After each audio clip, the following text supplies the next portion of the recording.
السلام عليكم ورحمة الله وبركاته. النهارده يا جماعة جايب لكم شقة مساحتها 170 متر، 3 نوم وريسبشن واتنين حمام ومطبخ. ده الريسبشن بتاعنا موجود على الشارع. الريسبشن ده موجود على شارع عرضه 15 متر، وده واجهة بحري.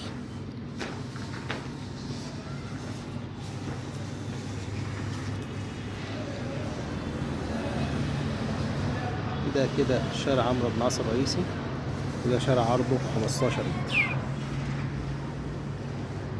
نرجع.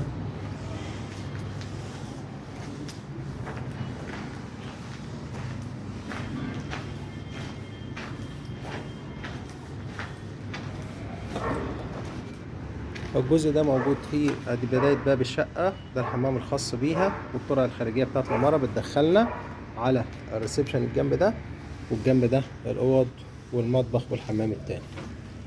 ده موجود عندي هنا المطبخ، مساحته ممتازة جدا جدا، بسم الله ما شاء الله عليه، يعني أوضة بالظبط. ده موجود عندي أول أوضة.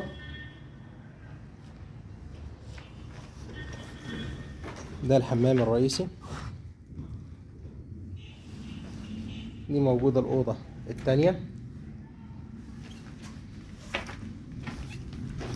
دي موجودة الأوضة التالتة.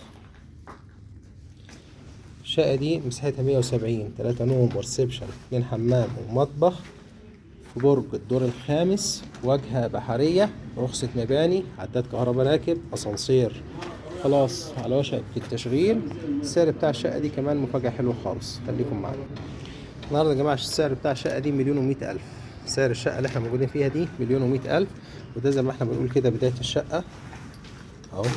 ده الحمام الخاص بالريسبشن، وهنا دي الطرق الخارجيه الارضيه بتاعتها كلها معموله رخام. ده عداد الكهرباء الخاص بيه، ودي البدايه بتاعتها اهي زي ما حضراتكم كده شايفين. سعر الشقه اللي احنا بنقول عليها دي مساحتها 170 متر، سعرها 1,100,000 جنيه. والسلام عليكم ورحمه الله وبركاته.